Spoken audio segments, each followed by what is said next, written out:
Pakistan Peoples party کی آزاد کشمیر میں اتنی بری شکست کی وجہ کیا ہو سکتی ہے آپ کی نظر میں آزاد کشمیر میں؟ دیکھیں جی، آزاد کشمیر میں ایک بار ایسا ہوا ہے کہ جو مسلم کانفرنس کی حکومت تھی میرے خیال میں 2001 سے 2006 تک، جی اور پھر 2006 سے 2011 تک پھر آئی، درمیان میں حکومتیں تبدیل ہوتی رہی لیکن بنیادی طور پر مسلم کانفرنس کو مینڈیٹ ملا. جی تو اوورآل تو آپ نے دیکھا ہے کہ آزاد کشمیر میں ہمیشہ ایسا ہوا ہے کہ ایک جماعت کی گورنمنٹ آتی ہے، 5 سال وہ رہتے ہیں، جب پاکستان میں اس کی حکومت چینج ہو جاتی ہے تو وہ پھر نیکسٹ وہ نہیں آتے. ایسے ہی تو میں یہ سمجھتا ہوں کہ یہ جو حکومت پاکستان میں ہوتی ہے وہ نون لیگ کی ہو، پیپلز پارٹی کی ہو، آنے والا وقت پی ٹی آئی کی ہو، جو بھی گورنمنٹ ہوتی ہے، اور ایک تو 20-25% لوگوں کے جو رائے ہے وہ آٹومیٹکلی اس طرف ہو جاتی ہے جی کہ مرکز میں پی ٹی آئی کی گورنمنٹ ہے، پیپلز پارٹی کی گورنمنٹ ہے، نون لیگ کی گورنمنٹ ہے، تو ہم نے ادھر جانا ہے، ان کی گورنمنٹ بنے گی. تو یہ تاثر تو عام ہے. اس وجہ سے 5 سال پیپلز پارٹی رہی، پھر اس کے بعد نون لیگ کی مرکز میں گورنمنٹ تھی، پھر ان کی گورنمنٹ آ گئی. یہ یوں سمجھ لیں کہ یہ رواج مسلط ہے آزاد کشمیر پہ. آپ کی نظر میں اس حکومت پاکستان اثر انداز نہیں ہوتی یا پھر لوگوں کی رائے چینج ہوتی ہے کہ جو گورنمنٹ پاکستان حکومت پاکستان بھی اثر انداز ہوتی ہے، لوگوں کی رائے بھی 10-20% جو ہے اس میں میٹر کرتی ہے. یہ ساری چیزیں جو ہیں وہ جی. مسلم کانفرنس کا مستقبل آپ آزاد کشمیر میں کیا دیکھتے ہیں؟ جب اللہ تعالیٰ کسی پہ فضل کرتا ہے تو پھر تو اسباب پیدا ہو جاتے ہیں. تو میں یہ سمجھتا ہوں کہ مسلم کانفرنس کے مستقبل کا آنے والے ایک سال تک میں یہ سمجھتا ہوں، اور آزاد کشمیر کا کیا سینیریو ہوگا، پاکستان کا کیا سینیریو ہوگا، موجودہ حالات ہیں جو اسی طرح ہوں گے، اس سے مختلف ہوں گے، اس سے بہتر ہوں گے. تو اس کے بعد میں یہ آپ مجھ سے بے شک انٹرویو کر لیجئے گا، میں 100% آپ کو بتا سکوں گا کہ مسلم کانفرنس کس جگہ کھڑی رہے گی. اب یہ میرے لیے بتانا اس وقت مشکل ہے. ارے سر، آپ ایم ایل اے ہیں، حکومت میں بھی رہے ہیں، اندر کے بندے ہیں. جی. آزاد کشمیر کے سیاستدانوں پر ایک الزام ہے کہ وہ اپنا علاج بیرون ملک زکوٰۃ فنڈ سے کرواتے ہیں. جی. اس میں کتنی صداقت ہے؟ دیکھیں جی، گزارش یہ ہے کہ ایک انٹائٹلمنٹ ہے ممبر اسمبلی کے لیے، منسٹر کے لیے، کہ اس کا علاج جو ہے وہ جو گورنمنٹ کے پاس اضافی پیسہ ہوتا ہے وہ پرائم منسٹر کو یہ اختیار ہوتا ہے کہ کسی اپنے ممبر اسمبلی کے لیے، ویسے انٹائٹلمنٹ بھی ہے، اس کی منظوری چونکہ کابینہ دیتی ہے، تو وہ یہ ممبران اسمبلی کا اور وزراء کا جو ہمارا قانون ہے، جو ہمارا جو مراحت ہے ہماری، ان میں اس کی گنجائش موجود ہے کیونکہ آگے بیرون ملک علاج کروائے یا پاکستان سے بھی بعض کا علاج، جب پاکستان سے آپ علاج کراتے ہیں تو وہ بھی آؤٹ آف آزاد کشمیر ہے. صحیح، بالکل اس پہ بھی خرچ آتا ہے. جی بالکل. تو ایسا ہی ہوتا ہے. تو وہ چونکہ علاج کی اماؤنٹ جو ہے وہ مدات جو ہے وہ زکوٰۃ فنڈ ہی ہے. یہ حقیقت ہے کہ علاج زکوٰۃ فنڈ سے ہوتا ہے. زکوٰۃ فنڈ سے ہوتا ہے چونکہ پورے ملک میں جو اسپتالوں میں پیسہ مہیا کیا ہے وہ زکوٰۃ فنڈ سے کیا جاتا ہے. صحیح. ارے سر، یہ بتائیے کہ یہ جو آزاد کشمیر میں ایک اڈاک سسٹم ہے، یہ کیا ہے؟ اڈاک سسٹم یہ جی کہ بعض اوقات ہوتا ہے کہ مثلا پبلک سروس کمیشن ہے، گریڈ 16-17 کی جو پوسٹیں ہیں ان پہ لوگوں کو مستقل لگانے کے لیے ظاہر ہے پبلک سروس کمیشن کا امتحان ہوتا ہے، پھر اس کے بعد اس کے انٹرویوز ٹیسٹ ہوتا ہے، پھر انٹرویوز ہوتے ہیں تو وہ سامنے فل کی جاتی ہیں. لیکن ہر وقت امتحان چونکہ نہیں ہو رہا ہوتا، اور جو ادارے ہوتے ہیں، کالجز ہوتے ہیں یا ایڈمنسٹریشن کی آسان پوسٹیں ہوتی ہیں، تو ان کا نظام چلانے کے لیے، کام چلانے کے لیے، وقتی طور پہ اس کو رن کرنے کے لیے ایڈاک طور پہ لوگوں کو بھرتی کر لیا جائے. لیکن اب بھی وہ اس ایڈاکزم کا جو ایک طریقہ کار ہے وہ اچھا ہے کہ ایڈاک بھی، اگر ویسے تو یہ اس گورنمنٹ نے ایڈاک تقرریاں نہیں کی آگے، اس سے پہلے ایسا ہوتا رہا، لیکن جب ہوتا رہا اس وقت بھی یہ تھا کہ درخواستیں مانگ لیتے تھے، اور جب درخواستیں آ جاتی تو ان میں سے پہلے مثلا جو اگر 10 پوسٹیں تھیں تو جو اکیڈمک نمبرز جو ہے کیریئر جن کا پہلے 10 نمبر پہ آتا، اگر 10 لوگوں کو کی تقرری مطلوب تھی تو اکیڈمک جو ہسٹری ہے اس میں جو 10 نمبر پہ پہلے آتے تھے تاکہ آئندہ آنے والے پی ایس سی کے یا جونیئر یا سینئر ٹیچر کے لیے جو ٹیسٹ انٹرویو ہوں گے ان میں بھی توقع ہوتی ہے کہ جن کے نمبر آپ بہتر ہیں, جی ڈگریاں بہتر ہیں, ان کے نمبرات بہتر ہیں, وہ آگے جا کے جو ہے وہ امتحان پاس کر سکیں گے. تو اس لحاظ سے ہوتا رہا. لیکن سر یہ ظلم نہیں ہے کہ 10-15 سال وہ عرصہ ملازمت کرتے رہتے ہیں, اس کے بعد وہ مستقل نہیں, اس سے فارغ کر دی جاتی ہے؟ دیکھیں جی, یہ بہت بڑا ظلم ہے کہ جو لوگ ڈاک بھرتی ہوئے آپ کے ان کو دور بھرتی تو گورنمنٹ نے, آپ کے دور میں بھی یہ ہوا؟ جی گورنمنٹ نے کیا نا. جی جی وہ گورنمنٹ کی ذمہ داری ہے. گورنمنٹ میں چاہے میں ہوں یا کسی اور جماعت کی گورنمنٹ ہو, جب گورنمنٹ نے ان کو ڈاک بھرتی کیا تو ٹیسٹ انٹرویو کا انعقاد کرنا بھی حکومت کی ذمہ داری تھی. بالکل ایسے ہی. ٹیچرز نے تو ٹیسٹ انٹرویو از خود نہیں دینا تھا. انٹرویو کا انعقاد بھی حکومت کی ذمہ داری تھی, ان کو مستقل کرنا بھی حکومتی ذمہ داری تھی.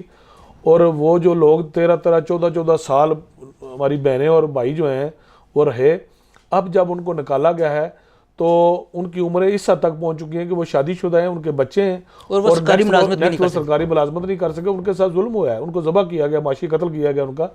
اور میں یہ سمجھتا ہوں کہ حکومت کو اس بات کو مد نظر رکھتے ہوئے کہ ان کی آدھی زندگی جو ہے یہ لوگوں کی اور حکومت کی خدمت کرتے ہوئے گزری ہے, تو اب ان کو اسی طرح گھر بھیجنا جو ہے یہ ظلم ہے, بہت بڑی زیادتی. اور یہ ظلم ہوا ہے. بے شک NTS شفاف نظام ہے, اچھا نظام ہے اس میں, اور NTS کا انعقاد کرنے کے باوجود بھی آپ نے سنا کہ ہمارے ضلع ممبر کے اندر انٹرویو میں کتنی اقربا پروری ہوئی, اور 18 نمبر والے بندے کو پہلے نمبر پہ لے جایا گیا اور 15 والے کو دوسرے پہ لے جایا گیا, اور اس طرح انٹرویو میں بدنیتی کی بنیاد پر لوگوں کو ان کی تقرری ہوئی. اور پرائم منسٹر صاحب نے اور سیکرٹری صاحب نے وہ انٹرویو جو ہے وہ خواتین کے ممبر کے عثمانی کے منسوخ کیے. لیکن میں یہ سمجھتا ہوں کہ جو 15 سال 10 سال 12 سال لوگ رہے, ان کا یہ معاشی قتل اور ان کے ساتھ یہ ظلم ہے. سر وجہ کیا تھی اور اس کا وقت آپ حکومت میں تھے, آپ کے حلقے کے بے شمار متاثرین ہیں. جی تو اس میں نے آزاد کشمیر میں, چونکہ میں نے سب سے زیادہ اسامیاں میرے حلقہ میں تھیں آئیں, سب سے زیادہ ادارے میں نے کروائے, اور سب سے زیادہ لوگ جو ہیں وہ میرے حلقہ میں متاثر بھی ہوئے اور بھرتی بھی ہوئے. لیکن بھرتی کروانا تو میری ذمہ داری تھی, اس لیے کہ میں ان کا نمائندہ تھا اور لوگوں کو میں نے بھرتی کروایا. لیکن جب ٹیسٹ انٹرویو کی باری آئی تو اس کی مختلف وجوہات تھیں کہ کیا رکاوٹ یہ رہی کہ عدالتوں میں بار سٹے اور کیسز رہے, اور وہ میں آپ کے انٹرویو میں وہ وجہ نہیں بتا سکتا کہ وہ اس سٹے کے پیچھے کون سی شخصیت تھی, کون لوگ تھے جو کورٹ سے. کیا وہ آزاد کشمیر کے ہی تھے؟ آزاد کشمیر سٹے ہوتے رہے, اور سٹے کی نظر جو ہے وہ سارے کے سارے انٹرویو جو ہے وہ ہوتے رہے, جس کی وجہ سے ہم لوگوں کو مستقل نہیں کر سکے. ان لوگوں کے پیچھے, اس کے پیچھے کیا ان کی یہ سوچ, کیا کار فرما تھی؟ وہ میرے سیاسی مخالف لوگ تھے نا, صرف سیاسی مخالفت کی وجہ سے انہوں نے اتنے لوگوں کا جو ہے وہ سیاسی مخالف تھے. اور اس وقت چونکہ جس وقت کی میں بات کر رہا ہوں, اس وقت وہ اس حد تک بااثر تھے کہ عدالتیں ان کی بات سنتی تھیں, جس وجہ سے سٹے ہوتے رہے اور لمبی تاریخیں لے کے اس وقت کو آگے کیا گیا. سب حلقہ کے سب لوگوں کو اس بات کا پتہ ہے. ٹھیک ہے. اچھا یہ بتائیے کہ آپ ممبر قانون ساز اسمبلی ہیں, ایک ممبر قانون ساز اسمبلی کا کام کیا ہوتا ہے؟ اصولاً تو جو آپ نے نام لیا ممبر قانون ساز اسمبلی, اصولاً تو یہی ہوتا ہے کہ وہ ہم اپنی ریاست کے لیے قانون سازی کریں, جو ہم کرتے ہیں, چاہیے جو ہم کرتے ہیں, اور اس قانون جو قانون سازی ہے وہ کریں, نئے قانون بنائیں. وقت اور حالات کے تقاضوں کے مطابق قانون کی ضرورت ہوتی ہے کہ اس میں تبدیلی کی, اس میں کمی بیشی کی, تو وہ کریں. تو وہ اسمبلی کا جو فورم ہوتا ہے اس پہ کیے جاتے ہیں. بالکل صحیح. اچھا سر یہ بتائیے کہ ہمارے ہاں ایک روایت ہے کہ ایک چپراسی کو اگر بھرتی کرانا ہے اس کے لیے بھی مجھے کسی وزیر کی, کسی مشیر کی یا MLA کی سفارش کروانی پڑتی ہے. کیا یہ ٹھیک ہے؟ نہیں, بری بات ہے, نہیں ٹھیک. اس کے لیے بھی اصولاً تو میں بہت چھوٹی پوسٹ ہے, لیکن پھر بھی اس کا ایک دیکھیں نا, اب قانون میں اس کا ایک طریقہ کار ہے کہ اس کے لیے آپ درخواستیں, وہ متعلقہ اتھارٹی جو ہے, صدر معلم جو ہے وہ درخواستیں لے گا, درخواست یا اس محکمے کا کوئی سربراہ جو اپوائنٹنگ اتھارٹی ہے وہ اخبار میں اشتہار آئے گا, اس کے بعد اس کی درخواستیں آئیں گی, درخواستوں میں جو اہل شخص ہے وہی بھرتی ہوگا. لیکن جو پیچھے ایک نظام بنا ہوا تھا وہ یہ تو تھا، اس میں اس سے اگر انکار کریں تو ٹی وی کے سامنے بیٹھ کے، آپ کے سامنے بیٹھ کے، تو یہ سب سے بڑا جھوٹ ہوگا کہ سفارشیں نہیں ہوتی ہیں، لوگ اپنے ووٹرز کو سپورٹ کرتے ہیں، اور یہ چیز اب ختم ہونی چاہیے، بالکل میں اس کے حق میں ہوں، ختم ہونی چاہیے. لیکن اللہ کرے کہ جب یہ ختم ہوگی تو پھر ملک بھی شاید پتہ نہیں کہاں بہتری کی طرف جائے گا، کتنا اوپر جائے گا، لیکن ابھی اس کو ختم کرنے میں ٹائم لگے گا. اچھا سر، ایسے ہی ہوا ہے کبھی کہ آپ کا کوئی شدید مخالف ہو سیاسی اور اس کو آپ نے بھرتی کروا دیا ہو، کوئی جاب دلوا دی ہو؟ کئی بار ایسا ہوا ہے، ایک بار نہیں کئی بار ایسا ہوا ہے. جی آپ کے حلقے کی طرف آتے ہیں سمانی، وہاں کا ایک بہت بڑا مسئلہ جو ہے وہ گرڈ اسٹیشن کا ہے. جی بجلی کے وولٹیج انتہائی کم ہے اور لوگ بہت پریشان ہوتے ہیں. اتنے سال آپ 3 دفعہ جیتے ہیں الیکشن، ابھی ایم ایل اے ہیں، منسٹرز بھی رہے ہیں، گرڈ اسٹیشن کیوں نہیں بن سکا؟ وجہ کیا ہے اس میں؟ میں شکر گزار ہوں کہ آپ نے بطور خاص یہ جو گرڈ اسٹیشن کا ذکر کیا. ایک تو آج سوشل میڈیا کا دور ہے اور لوگوں کو حق ہے کہ ہم لوگوں سے ووٹ لے کے آتے ہیں، لوگ ہم پہ تنقید کریں، ہمیں پوچھیں، یہ بالکل لوگوں کا حق ہے.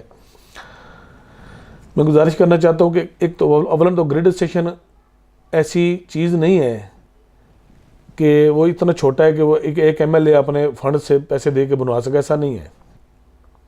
میں جب پیپلز پارٹی میں تھا تو یوسف رضا گیلانی صاحب وزیر اعظم پاکستان سے اسلام گڑھ کے مقام پہ ہم نے اناؤنس کروایا. انہوں نے باقاعدہ اعلان کیا سمانی کے گرڈ اسٹیشن کے لیے، پرائم منسٹر پاکستان نے، یہ ڈومین ان کا ہے، ان کا اختیار بھی ان کا ہے. صحیح. اور پھر ان کی طرف سے جب واپڈا کو ڈائریکشن کی تو واپڈا کے جو گیپکو کے چیف ایگزیکٹو اور چیف انجینئرز جو ہیں انہوں نے 4 وزٹ کیے سمانی کے. میں ان کے ساتھ رہا، محکمہ برقیات سارے ایس سی تک افسران، چیف انجینئر تک سب ان کے ساتھ لگائے، محکمہ مال کے لوگ ساتھ لے کے، اور میں ساتھ رہتا تھا. اور وہ جگہ اسٹڈی کی، اس جگہ جس جگہ اسٹڈی کی وہاں کا ان کو PC1 بنا. PC1 کے بعد 1,35,00,000 روپے میں نے اس زمین کا معاوضہ جو ہے وہ AC سمانی کے اکاؤنٹ میں آیا. ٹھیک ہو گیا. وہ 52 کروڑ کا جو ہے وہ PC1 اس کا تخمینہ تھا. تو جب وہاں گورنمنٹ چینج ہو گئی، نون لیگ کی گورنمنٹ آ گئی، میاں نواز شریف صاحب کی حکومت آ گئی، تو کسی کا قصور نہیں ہے. انہوں نے مجھے تو پھر، میں پیپلز پارٹی سے ریلیٹڈ تھا، مجھے تو انہوں نے گریڈ اسٹیشن نہیں دینا تھا نا. صحیح. انہوں نے پھر نہیں دیا. اور میں یہ گزارش کرنا چاہتا ہوں اور آپ کی توسط سے یہ پیغام میں حلقہ سمانی کے لوگوں تک یہ پہنچانا چاہتا ہوں کہ پچھلے 3 سال سے جو بجٹ میں بتایا جا رہا ہے جی کہ بجٹ میں گریڈ اسٹیشن کے لیے پیسے رکھ دیے گئے ہیں، اور تحصیل سمانی کے جو نون لیگ کے نمائندے ہیں وہ بھی لوگوں کو یہ بتاتے ہیں کہ ہم نے کروڑ روپیہ رکھ دیا ہے. 60 کروڑ روپے کی لاگت سے گریڈ اسٹیشن قائم ہوگا. 60 کروڑ کی لاگت سے. اب مجھے یہ بتایا جائے 60 کروڑ کی لاگت، اگر ابھی انہوں نے 1 کروڑ روپیہ رکھا ہے تو یہ پھر اس سے کس طرح بن سکتا ہے گریڈ اسٹیشن؟ یہ تو لوگوں کو پاگل بنانے والی بات ہے. 5 سال کے لیے 1 کروڑ رکھا ہے نہیں، 1 سال کے لیے، 1 سال بس 60 سال لگ جائیں گے. 60 سال. میں یہ گزارش کرنا چاہتا ہوں کہ اگر میں نے زمین ایکوائر کروائی، زمین کے لیے پیسے مہیا کرے، جو گورنمنٹ آزاد کشمیر کی ذمہ داری تو ہم نے کر دی، گریڈ اسٹیشن کے لیے پیسے حکومت پاکستان نے دینے ہیں، واپڈا نے دینے ہیں. تو اب جب نون لیگ کا دور بھی رہا، موجودہ نون لیگ کی گورنمنٹ آزاد کشمیر میں موجود ہے، 3 سال ان کو پچھلے 2 سال پورے اس حکومت میں ملے، تو جو موجودہ حکومت نے تحصیل سمانی کے گریڈ اسٹیشن کے لیے پھر کیا کیا ہے؟ دیکھیں جو انیشیٹو جو سٹارٹ ہم نے لیا ادھر ہی رکا ہوا، اس سے آگے تو کسی نے نہیں کیا. تو میں حلقہ کے سمانی کے لوگوں کو آپ کے توسط سے یہ بتانا چاہتا ہوں کہ جتنا کام میں نے کیا، جتنا میں بتا رہا ہوں، اتنا تو موجود ہے گراؤنڈ پہ. آپ دیکھ سکتے ہیں، وہ فائل ورک دیکھ سکتے ہیں، وہ PC1 دیکھ سکتے ہیں، وہ پرائم منسٹر پاکستان کا جو ڈائریکٹو ہے وہ دیکھ سکتے ہیں، 1,35,00,000 روپے جو ہم نے دلوائے وہ دیکھ سکتے ہیں. لیکن اس سے آگے کیا ہوا؟ نمبر 1. نمبر 2، اس وقت سار کے مقام پہ ایک گریڈ اسٹیشن جو ہے وہ پرائم منسٹر چودھری عبد المجید صاحب نے اپنے حلقہ کے لیے وہاں منظور کروایا، شروع کرایا، اپنے کوشش کی، پرائم منسٹر تھے. وہاں سے بھی جو 2 ایکسپریس لائنیں ہیں وہ تحصیل سمانی کے لیے ہم نے اس میں ایڈ کروائی. صحیح ہے.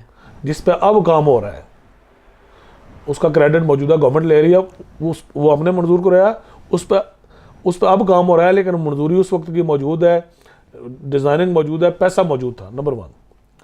اور نمبر 2 یہ ہے کہ اب گریڈ اسٹیشن کے لیے عملی طور پہ حکومت آزاد کشمیر وہ اپنا سے پیسے لے کے اس کا آغاز کروائے, اس کو شروع کرائے, تو ان کو یہ کریڈٹ جائے گا.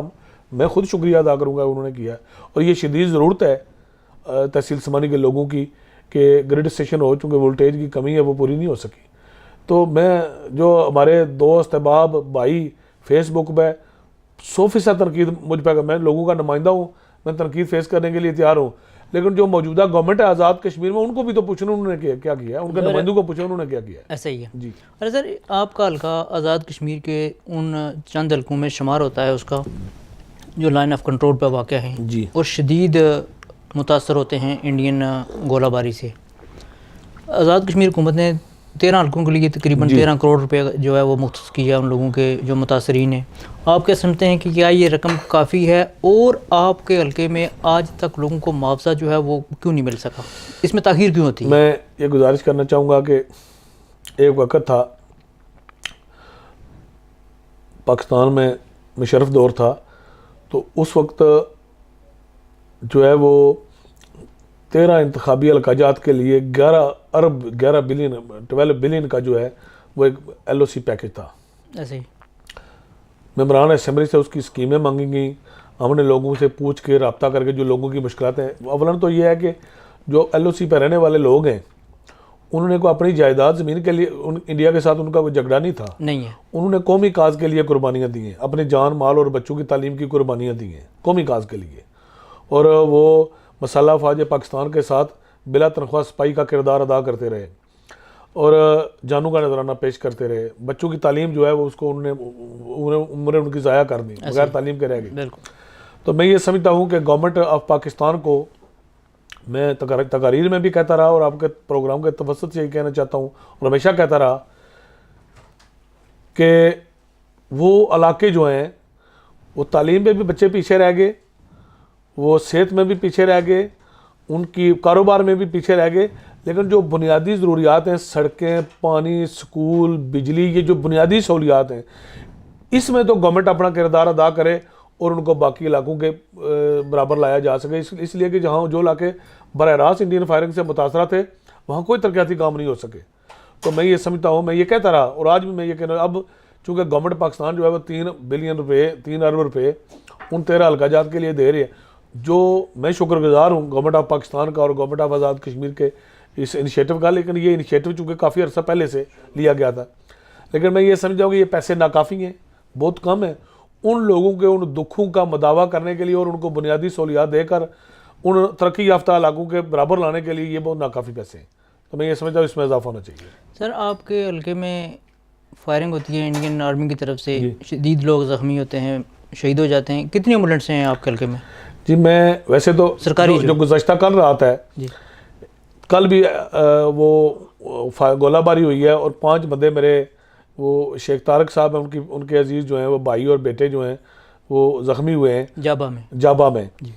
تو صورتحال تو کسی وقت بھی خراب ہو جاتی ہے اور بہت خراب ہو جاتی ہے, لیکن وہ ہمارے حلقہ میں جو سرکاری ایمبولینسز ہیں وہ ہیں صرف 3 ہیں. یہ کم نہیں ہے, یہ بہت کم ہے. اور پرائم منسٹر صاحب سے ملاقات بھی ہوئی, بینگ اے حلقہ MLA LOC سے متاثرہ حلقے کے, تو انہوں نے اس بات کا یقین دلایا تھا کہ ہم اس میں اضافہ کریں گے اور میرے خیال میں مجھے امید ہے کہ کریں گے. تحصیل ہیڈ کوارٹر سمانی جو ہے وہ کس حد تک فنکشنل ہے؟ وہاں کی اطلاعات تو ہمارے پاس بہت بری آ رہی ہیں. تحصیل ہیڈ کوارٹر ہاسپیٹل جو ہے وہ اس کی کروڑوں روپے کی جو نئی عمارت ہے وہ میں نے بنوائی, اس میں جو مشینری ہے وہ ہم نے خرید لی, اس میں جو پوسٹیں تھیں جس کی ضرورت وہ 100 سے زیادہ اسامیاں تھیں جس کی شدید ضرورت ہے اس کو فنکشنل کرنے کے لیے, being a THQ tehsil headquarter hospital, جو ابھی تک فائنانس میں ہیں, جو جن کی وہ اس سلسلہ میں بھی ہماری میٹنگز ہوئی ہیں کہ یہ LOC پہ واقع ہے اور یہاں ضرورت ہے. تو پرائم صاحب نے یقین تو دلایا لیکن ابھی تک اس پہ کچھ ہو نہیں رہا, اور جس کی انتہائی ضرورت ہے اور ان کے نہ ہونے سے مسائل ہیں, اور پھر زخمیوں کو اور پھر بالخصوص جو بارڈر پہ لوگ زخمی ہوتے ہیں ان کو میر پر یا پنڈی لے کے جانا پڑتا ہے, اور بنیادی جو فرسٹ ایڈ ہے وہ بھی ٹھیک طرح سے نہیں مل پاتی. ناظرین یہاں پہ وقت ہوا ہے ایک مختصر سی بریک کا, ملتے ہیں چھوٹی سی بریک کے بعد.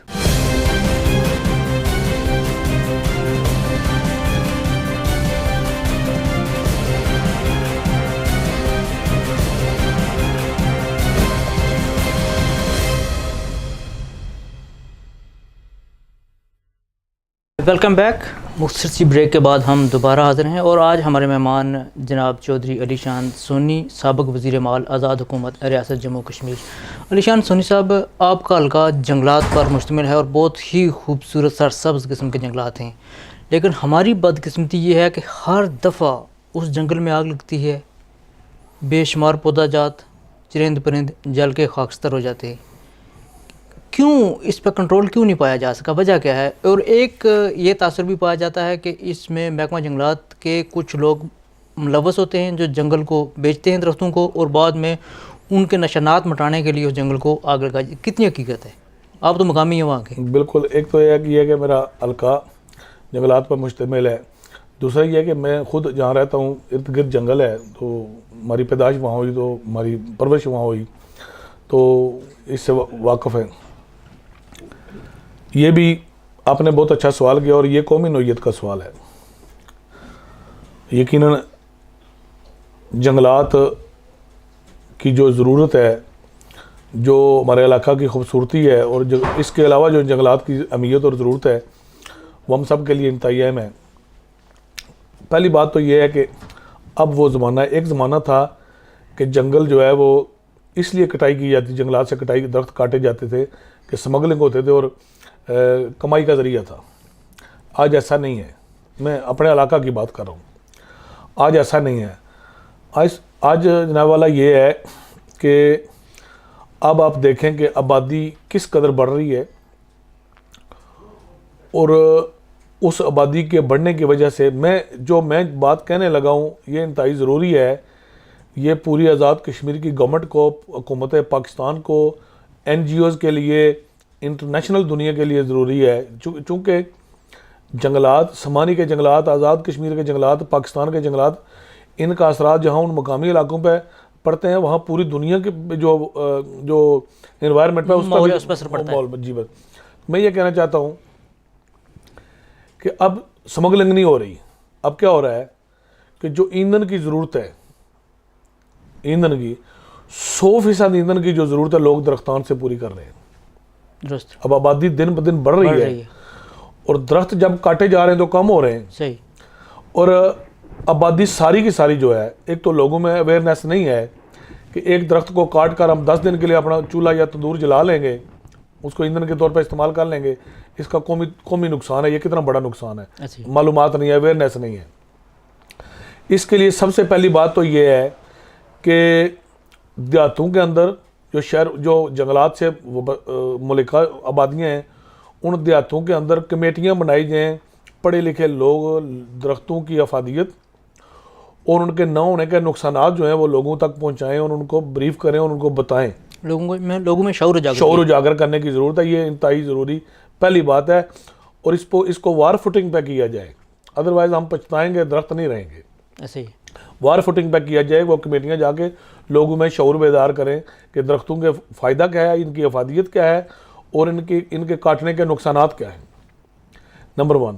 نمبر 2 کہ گورنمنٹ چاہے بیرونی ممالک سے، بڑے ممالک سے پیسے لے، اپنے خزانے سے دے، آزاد گورنمنٹ دے، پاکستان گورنمنٹ ان کو سپورٹ کرے، لیکن یہ انتہائی ضروری ہے، سب سے پہلے یہ کرنا ہوگا کہ جنگلات کو بچانے کے لیے سب سے پہلے یہ کرنا ہوگا کہ لوگوں کو ایندھن کی متبادل جو سہولیات ہیں وہ دینا ہوگی۔ وہ کیا ہو سکتی ہے؟ اس میں ایل پی جی ہے تو اس پہ سبسڈی دی جائے، اور اس قدر سبسڈی دی جائے کہ لوگوں کو یہ محسوس ہو کہ گیس اتنی سستی ہے کہ اگر ہم ایک ٹرالی لے جا کر جنگل کا نقصان کر کے گھر لے جائیں گے تو یہ جو گیس ہے، یہ جو گیس سلنڈر ہے، یہ اتنا سستا ہے کہ یہ زیادہ ٹائم اتنے پیسوں میں یا اتنے خرچے میں ہماری جو ضرورت پوری کر سکتا ہے، تو اس وقت لوگ گیس کی طرف جائیں گے۔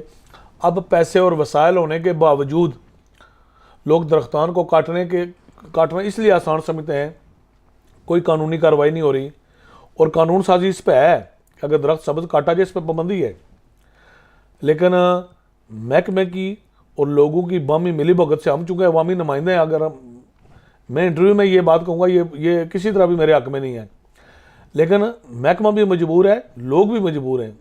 اب لوگوں کو جس وقت تک ایندھن کی متبادل کہ ایندھن کے ذرائع اور سہولیات نہیں دی جائیں گی، گورنمنٹ نہیں دے گی، یہ جنگل نہیں بچ سکتے، کسی صورت نہیں بچ سکتے. اور ایک وقت آئے گا کہ ہم ان کالے پہاڑوں پہ بغیر درختوں کے بیٹھے ہوں گے.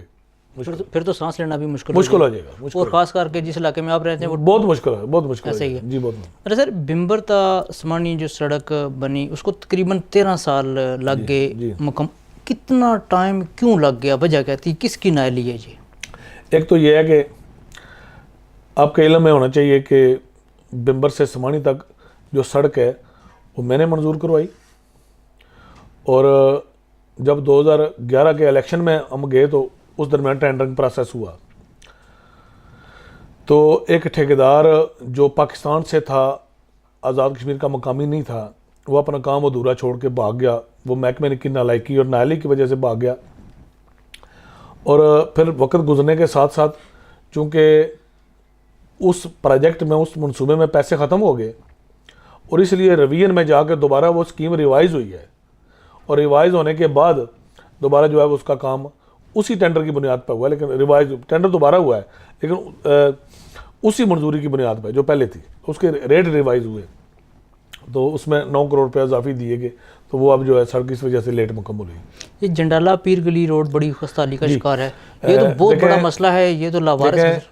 میں نے اس کے بعد میں نے پچھلے پیپلز پارٹی کے دور میں سمانی سے جنڈالہ تک جو ہے وہ روڈ مکمل کروائی، آپ کو پتہ ہے، منظوری بھی کروائی.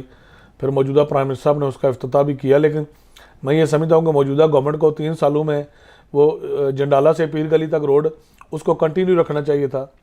اے ڈی پی کے جو میجر روڈز کے ADP کے فنڈز جو ہیں وہ سمانی میں ملنے چاہیے تھے، پیر گلی والی روڈ بننی چاہیے تھی. مجھے اس بات پہ افسوس ہے کہ جو حکومتی نمائندے ہیں، وہ جو حکومت سے حصہ ملتا ہے وہ اس کو لینے کے لیے، کھانے کے لیے تو جپٹتے ہیں اور ایک دوسرے کا دست و گریبان ہوتے ہیں. لیکن انہوں نے ایک دن بھی گورنمنٹ کے پاس یا پرائم منسٹر کے پاس جا کے پیر گلی والی روڈ کی بات نہیں کی. وہ مخصوص علاقے کی بات کرتے ہیں، صرف بنڈالہ کی بات کرتے ہیں، اپنے گھروں کی بات کرتے ہیں، اپنے رشتہ داروں کی بات کرتے ہیں. پیر گلی والی روڈ کی کسی نے بات نہیں کی. آپ کیا کر رہے ہیں اس کے لیے؟ میں نے پرائم صاحب سے گزارش کی، اور میں یہ سمجھتا ہوں کہ اس دفعہ وہ ضرور، مجھے امید ہے کہ اس دفعہ گورنمنٹ اس کو ضرور اس کا PC1 مرتب کروا کے اس کو اس کا ٹینڈرنگ پروسیس کرے گی. اور اگر اس سال گورنمنٹ نے اس سڑک پہ کام شروع نہ کروایا یا سڑک نہ بنی، تو میں آپ کے پروگرام کی وساطت سے یہ کہنا چاہتا ہوں کہ تحصیل سمانی کے جو میرے ساتھ چلنے والے لوگ ہیں، ان سب لوگوں کو لے کے ہمیں ضلع بند کرنا پڑا، ہمیں تحصیل سمانی کی تمام روڈز پہ ہڑتالیں کر کے، احتجاج کر کے اس بات کو منوانا پڑا. تو ہم اپنا احتجاج جاری رکھیں گے اس وقت تک کہ جس وقت تک حکومت اس کا ٹینڈرنگ پروسیس نہیں کرواتی، اس پہ کام مکمل نہیں کرواتی. اگر باقی لوگ، میں چونکہ لوگوں کا نمائندہ ہوں، میں گو کے اپوزیشن میں ہوں، لیکن میں اپنے پوری ذمہ داری پوری کروں گا. ذرا اپنا حق تو آپ کو لینا چاہیے. میں نے پوری کی، جنڈالہ تک سڑک میں نے تعمیر کروائی ہے، اور اب جو رہتی تھی ان 3 سالوں میں ان کو کرنی چاہیے تھی، نہیں کی، تو ہم انشاءاللہ اپنا فرض پورا کریں گے. اچھا سر، یہ بتائیے کہ آپ نے اپنے دور حکومت میں ریکارڈ ساز تعلیمی ادارے اپ گریڈ کروائے، لیکن ان میں ابھی تک سٹاف نہیں میسر اور ان کی عمارتیں بھی نہیں بن سکیں. میں کیا سمجھتے ہیں کہ صرف اپ گریڈ کروانا ہی آپ کی ذمہ داری تھی، یا ان کی عمارتیں اور سٹاف بھی مہیا کرنا؟ میں یہ گزارش کرتا ہوں کہ اس بات سے آپ کو بھی اتفاق کرنا ہوگا، اور جو ہمارا پروگرام سنیں گے ان کو بھی اتفاق کرنا پڑے گا کہ آزاد کشمیر گورنمنٹ مالی لحاظ سے کوئی برطانیہ یا یورپ کے کسی ملک کے برابر نہیں ہے. محدود وسائل تھے. اب دیکھیں، جب آزاد کشمیر کی تاریخ میں سب سے زیادہ جو سکول اور کالجز اپ گریڈ ہوئے وہ تحصیل سمانی میں وہ میں نے کروائے. بالکل، یہ اللہ کا فضل و کرم تھا، میں نے کروائے، اور وہاں لوگوں کو روزگار ملا. اس پہ بھی خرچ ہوا، اس پہ بھی خرچ ہوا. وہاں جو اساتذہ آئے، ادارے اپ گریڈ ہوئے، اس پہ کروڑوں روپے خرچ ہو رہے ہیں، ماہانہ خرچ ہو رہے ہیں. جی بالکل. اور ہم نے عمارتیں بھی کافی اداروں کی بنوائی. اب ایسا ممکن نہیں ہے. تحصیل سمانی میں باقی علاقوں کو، اگر باقی حلقہ جات کو اگر دیکھیں گے تو سب سے زیادہ عمارتیں آپ کو بنی ہوئی نظر آئیں گی. ماسوائے جو زلزلہ زد والے متاثرہ علاقے، ان سے علاوہ وہاں چونکہ انٹرنیشنل فنڈنگ آئی، بالکل اس کے علاوہ اگر دیکھیں گے تو میرے حلقہ میں سب سے زیادہ سکولوں کی اور کالجوں کی عمارتیں جو ہیں بنی ہوئی نظر آئیں گی. میں دکھا سکتا ہوں، گن کے بتا سکتا ہوں، نام لے کے بتا سکتا ہوں. لیکن ایسا ممکن نہیں ہے. ایک سال کا پورا بجٹ بھی دیا جائے تو تحصیل سمانی کی ساری عمارتیں بیک وقت جو ہے پرائمری اور مڈل اور ہائی مکمل نہیں ہو سکتی. اس کا ایک تسلسل ایک طریقہ کار ہے 6 8 5 12 اس طرح ہر سال اس کے ٹینڈرنگ ہو رہے ہیں اور ہر سال وہ اپنی اپنی باری سے جو ہم ریکمینڈ کرتے ہیں وہ بن رہی ہیں. ایک ایم ایل اے کی تنخواہ کتنی ہوتی ہے؟ دیکھیں جی مجھے جو اب تنخواہ مل رہی ہے پہلے کم ہوتی تھی, جو اب تنخواہ مل رہی ہے وہ 1,80,000 ہے. یہ تو اتنا تو 2 دن کا آپ کا خرچہ ہے, آپ گزارا کیسے کرتے ہیں؟ اب دیکھیں جی اگر ہم اتنی تنخواہیں اپنی رکھیں گے یا رکھنے کے لیے قانون سازی کریں گے کہ ہماری تنخواہیں جو ہیں وہ 20 لاکھ پر منتھ ہوں, تو میں یہ سمجھتا ہوں پھر لوگ گریبان پکڑتے پھریں گے, تو اٹ مینس کہ خزانہ تو پھر ہمارے لیے ہی ہوا نا. ایسا نہیں ہے, یہ ایک باقی تنخواہوں سے تو اب نظام نہیں چل سکتا نا. ارے 2 محکمے سڑکیں بناتے ہیں, ایک لوکل گورنمنٹ کا اور دوسرا جو شاہراہ کا. جی تو یہ کیا ڈرامہ کیا ہے, 2 الگ الگ بناتے ہیں اور لوکل گورنمنٹ والے تو نہیں. دیکھیں نا اب لوکل گورنمنٹ سڑکیں نہیں بنا رہی ہیں, لوکل گورنمنٹ جو ہے اس میں جو پیسہ آپ کو ملتا ہے وہ ممبران اسمبلی کی سوابدید پہ ہوتا ہے, پرائم منسٹر کی سوابدید پہ ہوتا ہے, منسٹر لوکل گورنمنٹ کی سوابدید پہ ہوتے ہیں فنڈز کے. وہ آپ کو ایک گلی کی پختگی کے لیے 5 لاکھ روپے دے دیتے ہیں. ایک چھوٹی سڑک کی پختگی, مثلا ایک سڑک ہے وہ کلومیٹر نہیں ہے, وہ آدھا کلومیٹر بھی نہیں ہے, تو 10 لاکھ سے مکمل ہو رہی ہے, تو وہاں شاہراہ والوں کا کام نہیں ہے نا. صحیح, شاہراہ والے میجر روڈز بناتے ہیں, پھر 1 کلومیٹر بناتے ہیں, پھر 5 کلومیٹر بناتے ہیں, 3 بناتے ہیں. وہ اس لیے ان کا جو وہ پراپر سڑکات کا محکمہ ہے. یہ جو ہے یہ چھوٹی سڑکیں جو محلے میں جاتی ہیں, گلی جاتی ہے, وہ اس کو تعمیر کرتے ہیں. یہ لوکل گورنمنٹ والے کسی بھی اسکیم میں کچھ % جو ہے وہ پیسے لیتے ہیں؟ نہیں, یہ بات میرے علم میں نہیں ہے, لیکن چونکہ اب اگر کوئی پیسے لیتا ہے, اگر کوئی لیتا ہے, تو جو لوگ کام کرتے ہیں, جن لوگوں کے پاس اختیار ہوتا ہے کہ انہوں نے کام موقع پہ کرانا ہوتا ہے, اگر وہ 100% کام ٹھیک کریں گے تو پھر کوئی ویسے نہیں لے گا. درست. سمانی ایک خوبصورت مقام ہے جو سیاحت کے لیے بہت مشہور ہے. وہاں پہ آپ نے اپنے دور حکومت میں سیاحت کے لیے کیا کیا یا کیا کیا جا سکتا ہے؟ جی, میں چونکہ خود ٹورزم منسٹر رہا, 10 ماہ کے لیے میں منسٹر رہا, تو اس وقت کی آپ بجٹ بک میں آپ کو دکھا سکتا ہوں کہ میں نے بابا شادی شہید سے جنی چوترا سے باغسر اور باغسر سے سرائے سعد آباد کے لیے بجٹ بک میں پیسے رکھے کیبل کار کے لیے. یہ بہت بڑا اقدام تھا. ایسے ہی, لیکن چونکہ وہ گورنمنٹ اپنے وسائل سے نہیں بنا سکتی تھی, پبلک پرائیویٹ پارٹنرشپ سے ہم اس کو آگے لے کے جا سکتے تھے. تو اس کے بعد چونکہ گورنمنٹ چینج ہوگی, میری پورٹ فولیو میرا چینج ہو گیا, تو اس کے لیے میں نے جنی چوترا کے مقام پہ ریسٹ ہاؤس بنوایا. آپ کو پتہ ہے وہاں ریسٹ ہاؤس, خوبصورت ریسٹ ہاؤس موجود ہے. اس کے لیے یہ بمبر سے سمانی برجا تک سڑک ہے, سب سے پہلی بنیاد تو ٹورزم کے لیے یہ ہے. آپ دیکھتے ہیں کہ ہر روز فیس بک پہ اس سڑک پہ گزرتی گاڑیاں جو ہیں, لوگ ضرور سڑک کو ضرور یاد کرتے ہیں, پنجاب سے آنے والے اور جو زائرین ہیں بابا شادی شہید وزٹر ہیں جو وہ آنے والے لوگ, وہ ضرور سڑک اگر اچھی نہیں ہوگی, بنیاد تو اس کی ہے. کسی بھی علاقہ کی ڈیولپمنٹ جو ہے وہ روڈ انفراسٹرکچر سے وابستہ ہے. بالکل ایسے ہی. تو سڑک الحمدللہ معیاری جب میں نے بنوائی تو اس سے لوگوں کا آنا جانا جو ہے وہ زیادہ ہوا. اس کے علاوہ جو سمانی کے اندر ریسٹ ہاؤس آپ نے دیکھا وہ اچھا بنا ہوا, اور ہم اس وقت بھی یہ تجویز کر رہے تھے کہ بابا شادی شہید کے قریب جو ہے ایک پارک جو ہے, اب بھی گورنمنٹ میرے خیال میں انہوں نے اس کو جو ہے وہ ٹیک اپ کیا ہوا ہے, ضلع کونسل والوں نے شاید کرنے جا رہے ہیں کہ بابا شادی شہید کے اور جنی چوترا کے قریب جو ہے ایک پارک جو ہے وہ. راجہ فاروق قادر خان صاحب نے پچھلے دنوں جو ہے ٹورسٹ پولیس کا افتتاح کیا ہے, کس نظر سے آپ دیکھتے ہیں اسے؟ اچھی بات ہے کہ پاکستان سے جانے والے جو سیاح ہیں ان کو تحفظ ملے گا اور ان کو رہنمائی ملے گی, اور ان کو علاقوں کا تعارف کرانے کے لیے گائیڈنس مہیا کی جائے گی. تو یہ بڑا اقدام ہے اور بہت اچھا اقدام ہے.